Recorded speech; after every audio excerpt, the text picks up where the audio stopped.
Welcome back. Rajya Sabha పదవికి అలాగే వైఎస్ఆర్ కాంగ్రెస్ పార్టీకి రిజైన్ చేసే క్రమంలో విజయసాయిరెడ్డి ఇక రాజకీయాలను వదిలేస్తూ ఉన్నాను, వ్యవసాయం చేసుకుంటాను అన్నారు. కానీ ఆ తర్వాత ఆయన చాలా సందర్భాల్లో రాజకీయాలే మాట్లాడుతూ వచ్చిన పరిస్థితి కనిపిస్తోంది.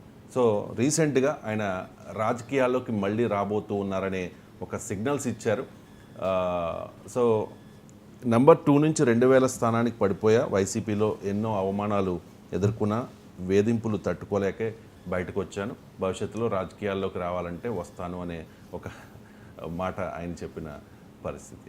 సార్, ఇప్పుడు రాజ్యసభకు ఆయన రిజైన్ చేశారు అంటే భారతీయ జనతా పార్టీలో జాయిన్ అయ్యి మళ్ళీ తిరిగి అదే స్థానం నుంచి ఆయన రాజ్యసభకు వెళతారనే ప్రచారం జరిగింది. కానీ ఆ స్థానాన్ని అన్నామలైకి ఇస్తూ ఉన్నారనే ప్రచారం కూడా జరుగుతోంది సార్. సో ఆంధ్రప్రదేశ్ రాజకీయాల్లో విజయసాయిరెడ్డి పాత్ర ఏ రకంగా ఉండబోతోంది?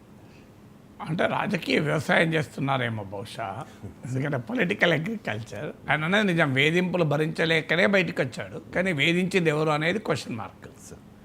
ఎవరు వేధించారు, ఎందుకు వేధించారు, వేధింపులు ఎవరు, మనందరికీ తెలుసు. దేశంలో ఎవరు ఎందుకు బయటకు వస్తున్నారు, ఏ వేధింపుల వల్ల బయటకు వస్తున్నారని దేశమంతటా చూస్తున్నాం కదా. సో అది మహారాష్ట్రలో చూసాం, అస్సాంలో చూసాం, బెంగాల్లో చూసాం, ఆంధ్రప్రదేశ్లో చూసాం. సో ఎవరు ఎక్కడ వేధించబడుతున్నారు, ఎందుకు వేధింపులకు గురవుతున్నారు, వేధింపులకు గురైన వాళ్ళు ఎక్కడ ఉంటున్నారు, తర్వాత ఇవన్నీ దేశమంతా చూస్తున్న రాజకీయమే.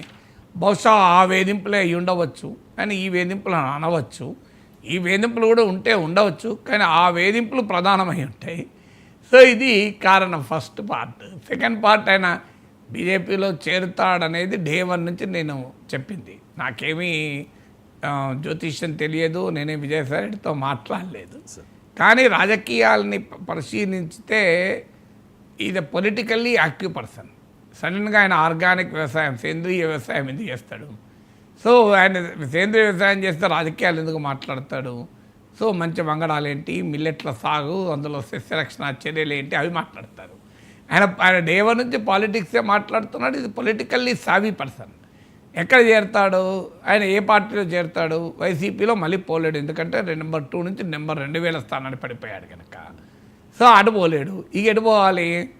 సో బాలినేని శ్రీనివాసరెడ్డి లాగా జనసేనకు రావాలి, ఒక పాసిబిలిటీ. టీడీపీలో రావాలంటే టీడీపీ వాళ్ళకు కాస్త ఎంబరాస్మెంటు, ఎందుకంటే వాళ్ళు నిన్నటిదాకా విజయసాయిరెడ్డిని అటాక్ చేశారు కనుక. జగన్ ఎంత అటాక్ చేశారో విజయసాయిరెడ్డిని అంత అటాక్ చేశారు. జగన్ను విజయసాయిరెడ్డి తేడా చూడకుండా అటాక్ చేశారు. ఇప్పుడు వచ్చి విజయసాయిరెడ్డి తెలుగుదేశంలో చేరితే తెలుగుదేశం పార్టీ శ్రేణులు ఎంత మేరకు డైజెస్ట్ చేసుకోగలవు? సో అదొక చంద్రబాబు నాయుడు విశ్వసనీయతకే ప్రశ్న అవుతుంది. సో అందువల్ల తెలుగుదేశం పార్టీ హెసిటేట్ చేయొచ్చు. సో టీడీపీ ఎప్పుడైనా తన పార్టీలో చేర్చుకునే పరిస్థితి లేకపోతే ఏం చేస్తుంది? మిత్రపక్షానికి పంపిస్తుంది. మీకు అనపర్తిలో తన పార్టీ లిస్ట్లో రామకృష్ణారెడ్డి, మీరు గూగుల్లో చూడండి, టీడీపీ ఫస్ట్ లిస్ట్లోనే 18th పేరేది ఉంటుంది, నాకు గుర్తున్నంత వరకు 18 అనుకోండి, సీరియల్ నెంబర్ ఒకసారి చూడండి. TDP first list. ఆయన ఇప్పుడు ఎవరు, ఏ party MLA? BJP MLA. TDP first లిస్ట్లో సెలెక్ట్ అయ్యి బీఫారం ఇచ్చాక ఆ సీటు బీజేపీకి ఇవ్వాల్సి వస్తే బీజేపీ తరఫున ఎమ్మెల్యే అయ్యాడు. సో అందువల్ల తెలుగుదేశం పార్టీ మొదటి నుంచి ఇది ఒక రాజకీయ వ్యూహం. తన పార్టీ తనలో చేర్చుకోలేకపోతే వేరే పార్టీలో పంపిస్తారు, వేరే పార్టీలో ఫెసిలిటేట్ చేస్తారు. బాలినేని శ్రీనివాసరెడ్డి టీడీపీలో చేరుకున్న జనసేనలో ఎందుకు చేరాడు? సో విజయసాయిరెడ్డికి ఉన్న మిగిలిన అవకాశం ఏంటి?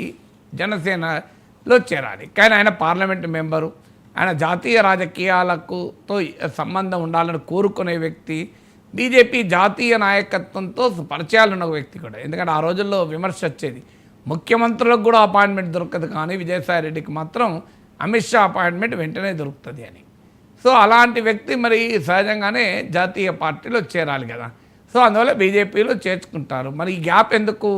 ఈ గ్యాప్ పీరియడ్ ఏంటంటే, ఇప్పుడు గవర్నమెంట్లో ఒక రూల్ ఉంటుంది, డిప్యుటేషన్ రూల్. 5 ఏళ్ల పాటు నువ్వు వేరే డిపార్ట్మెంట్కి డిప్యుటేషన్ వెళ్తే ఇంకో 1 year కూలింగ్ పీరియడ్ అంటాడు.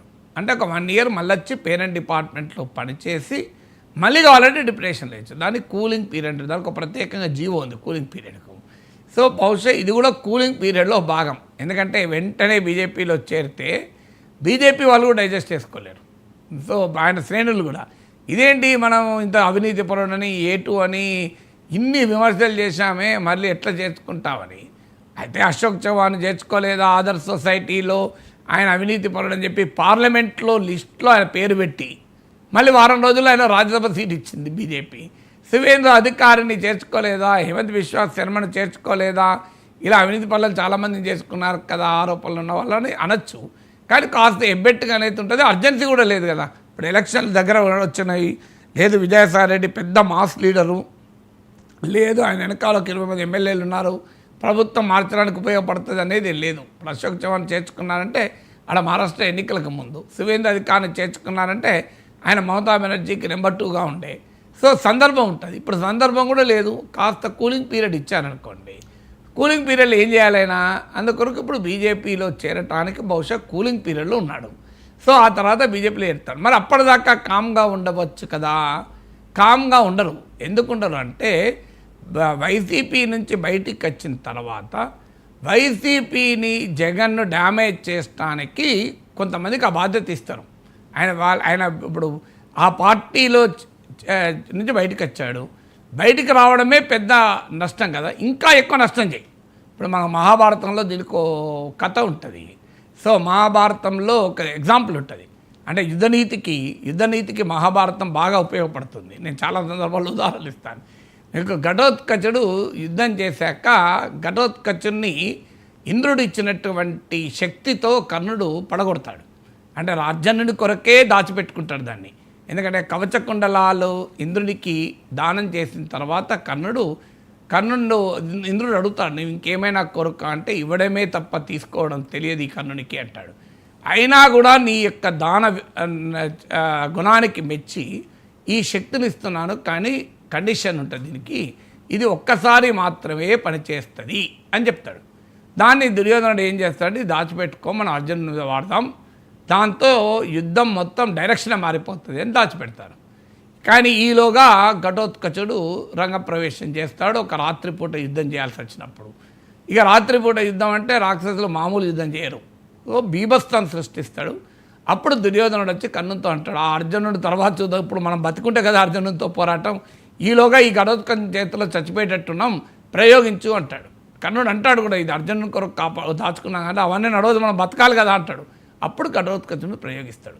ఘటోత్కచుడు ఆ ఇంద్రుని ఆయుధానికి పతనమైనప్పుడు దుర్యోధనుడు ధర్మరాజు ఏం చెప్తారంటే, నాయనా నీవు రాక్షసులు కదా, రాక్షసులకు ప్రత్యేక శక్తి ఉంటుంది, నీ శరీరాన్ని భారీగా విస్తరించి వెళ్ళి కౌరవ సైన్యం మీద పడు, నీ శరీరం కింద పడి కూడా కొన్ని వేల మంది చచ్చిపోతారు అంటాడు. అప్పుడు ఘటోత్కచుడు తన శరీరాన్ని పెంచి ఆ భారీ కాయంతో వెళ్ళి కౌరవ సైన్యం మీద పడితే, ఘటోత్కచుడు చేతిలో చనిపోయిన వాళ్ళు ఎంతమందో తెలియదు, కానీ ఈ ఘటోత్కచుడు ఈ శరీరం కింద పడి చాలామంది కౌరవులు చనిపోతారు. దీన్ని ఘటోత్కచ యుద్ధనీతి అని అంటే పేరు ఎవరు పెట్టారు నాకు తెలియదు, నేనే పెట్టిన, నేను దీన్ని ఘటోత్కచ యుద్ధనీతిగా చెప్తాను. సో ఏంటి ఘటోత్కచ యుద్ధనీతి, నీవు వెళ్ళిపోతున్నప్పుడు కూడా శత్రువుకు వీలైనంత నష్టం చేయి, నీ ప్రత్యర్థికి వీలైనంత నష్టం చేయి. ఇప్పుడు విజయసాయి రెడ్డి సరిగ్గా అదే పాత్ర కదా, వైసీపీ నుంచి బయటికి వచ్చాడు, ఆ నష్టం ఆల్రెడీ జరిగింది, ఇంకా మ్యాక్సిమం నష్టం చేసి జగన్ని ఎంత భ్రష్టు పట్టించి అప్పుడు మెల్లగా కూలింగ్ పీరియడ్ అయిపోయినాక బహుశా బీజేపీలో చేరుతాడేమో, బీజేపీ చేరకపోతే జనసేనలో చేరుతాడేమో. వైసీపీకి అయితే రిటర్న్ రాడు కదా. రాజకీయాల్లో ఏదైనా జరగచ్చు, అసాధ్యమని నేను అనను. బట్ ఇప్పుడున్న ట్రెండ్ అయితే ఈ కూలింగ్ పీరియడ్లో ఈ ఘటోత్కచ యుద్ధనీతిని ప్రదర్శించి ఆ తర్వాత మళ్ళీ చేరాల్సిన చోటుకి చేరుతాడు. Right sir. ఇక సార్ ఈ మధ్యకాలం